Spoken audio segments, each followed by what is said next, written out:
Hi everyone and welcome to this video, which will be the actual first sewing part of my Cyberpunk costume. In a previous video I introduced the project and started patterning out the corset with the help of Patterns of Fashion 5, but today we will actually start cutting it out of fabric and start constructing it. So without further ado, let's start sewing. I started this mock-up by, in a true use what you have fashion, taking apart the mock-up for the Regency dress bodice.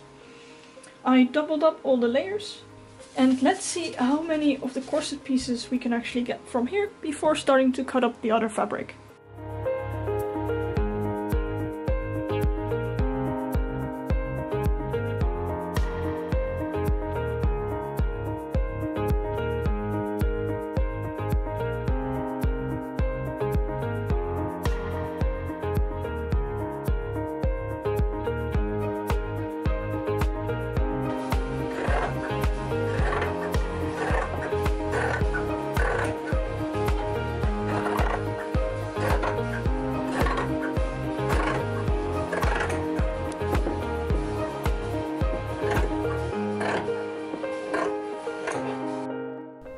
Because this is a mock-up and I don't particularly care for the looks, I'm going to trace the pattern pieces with a pen. Which saves me basting work, but still makes sure I can sew it accurately. And later on, it makes it easy to see how the pattern needs to be adjusted. Considering this pattern was drafted from Patterns of Fashion 5, I have no instructions on how to put it together. The only pair of stays I have made before are my Regency stays, so this actual construction will be a nice adventure. The construction of the mock-up itself is pretty simple. Just attach all the panels together side by side. And to fit the mock-up, we can pin the center front and pin the center back to make a full garment. And this is the mock-up as it came from Patterns of Fashion 5. It fits. Apparently, well, complete size-wise, as in the size of circumferences, it fits perfectly. I'm honestly surprised. What I will change is the location of these, because for me they're way too much backward. I want them to be more, well, here I guess. But also I am thinking about making the top part lycra, so it will be more of a vest. It will also be front closing, so I can put it on and take it off by myself. Because as I learned from my Regency stays, needing someone to rope you in at all times is not always that handy. So, well, I am of course fitting it without any boning right now, so it will collapse a bit in here. There will be boning at the front, the busk as usual, and there will be boning in the center back. And I hope that that, plus the EL wire which will run across it, is enough to keep its shape. Fitting it like this, I also quite like how far up it comes in the back. I think that fits pretty well for what I'm trying to make with it. And well, yeah, the reason why I chose these pair of stays is because of this seam line. And I think that works. It looks really cool. So yeah, that's it for the basic mock-up fitting. We can just keep this as is, and I will move these up, I guess, somewhere there, or chop them off completely because this will be lycra anyway. We'll have to see about that. It's one of those decisions that I'll just do as I go along, which means that we can now actually start cutting out the corset in fabric. Yay! I have now also arrived at a point where I have to decide how much EL wire I gotta buy.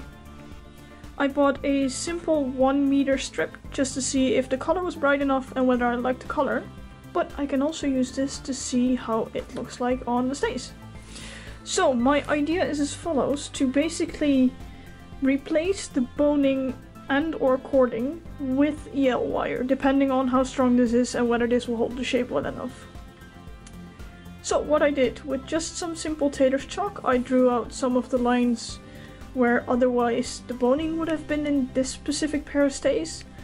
And with the meter of EL wire that I have, I just put it on here. This is also a good moment to see how well the EL wire can turn. And looking at this, I might need to see if I can get a smaller version, because the smaller the diameter of the EL wire, the tighter it turns. Especially, well, I pinned it over here, but especially this one did not specifically like making this turn. So, the EL wire is on here. Let's turn it on.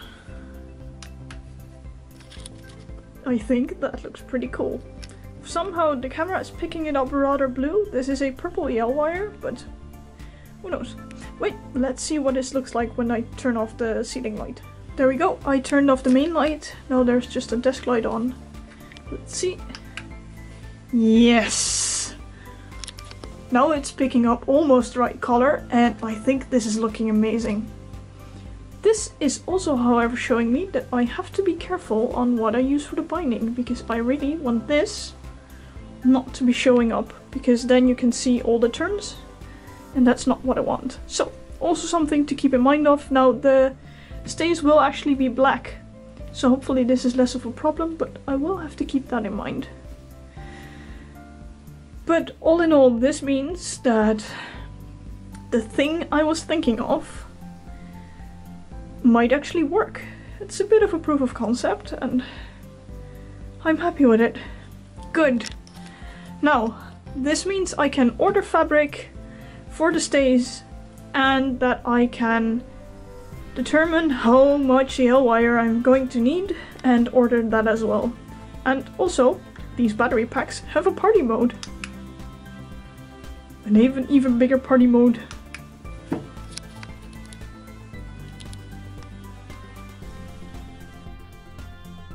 Today I got a package, and the package had corsetry stuff, like laces for the back, shrink wrap tubing, boning, and a black busk. I am so happy I found a black busk. And most important of all, mesh fabric. This is going to be the top layer on the top of the stays, and this will be overlaid on the EL wire in such a way that it will hold the EL wire in place, but you can still see the EL wire through the mesh. I'm not entirely sure if I'm going to be using this single fabric or double layered to get just a tiny bit more diffusion, but we will see about that. And this means that we can now actually start constructing the stays. For the very first layer of these stays, I'll be using this black cotton. It's something that I already had in my stash, so it's also a nice case of use what you have. It's very sturdy, there's no stretch, so this will be perfect for the stays. And the idea is to make the stays out of this as a base layer, and then over that we will be having this mesh fabric that the EL wire will run through, so you can still see the glow of the EL wire. So let's just cut out the base layer first, and then we'll see how to proceed.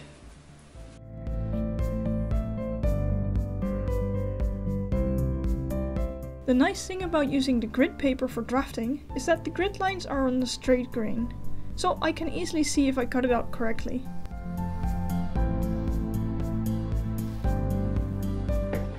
I'm using magnets attached to my scissors to determine the seam allowance. I know how wide the magnets are, so I can add more or less magnets depending on how much allowance I want.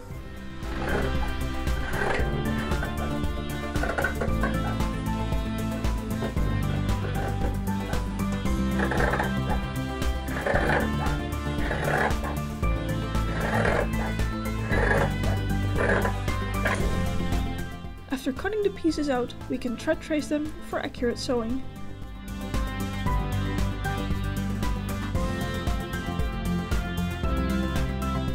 During thread tracing, I realized that probably the easiest way to put this together is to flatline the fabric and the mesh.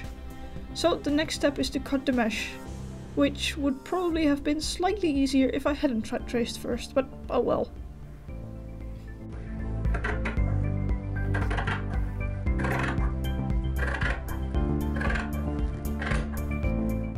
With all the pieces cut out, we are now getting to the interesting bit, namely the construction.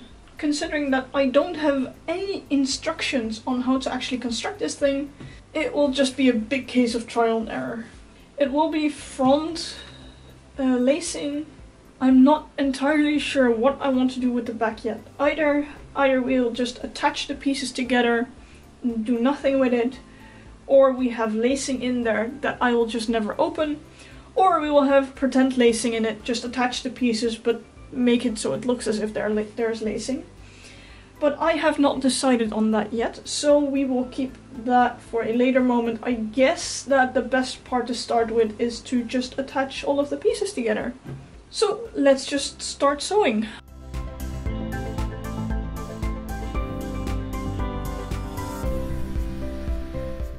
For flatlining, I'm basting the cotton and mesh together by hand.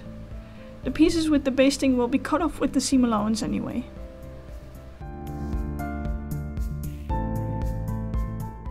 For the construction of the actual stays, we can start in the same way as with the mock-up. First of all, it's time to sew all of the fabric and mesh panels together at the side seams.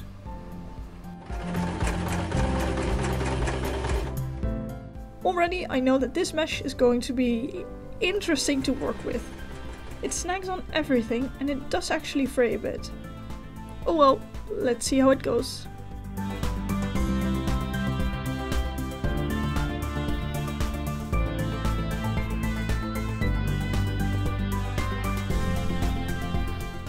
After all the panels are attached, the very last bit is that this back panel has this weird corner here.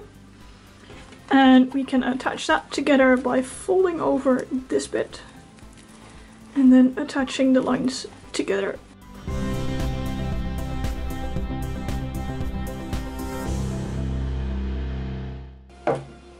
After attaching it all together, it is again time to check where I want the EL wire to end up. This time, I can pin it between the mesh and the fabric, which is exactly the way that I want to attach it eventually. Again, this is completely trial and error, and a nice creative bit. Just try something and see if it looks good.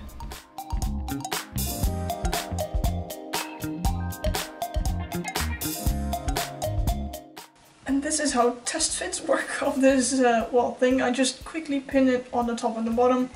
I don't really care about the fit at this point because I just want to see how many strips of the EL wire I'm going to need. So I pinned the EL wire in here right now.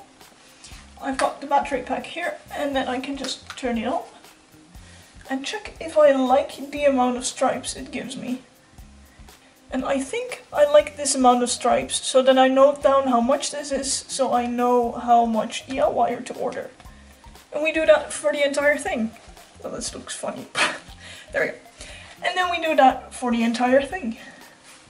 As a reminder to myself of where I want the EL wire to be, I traced all of the lines on the mock-up, so well I can find it back very easily.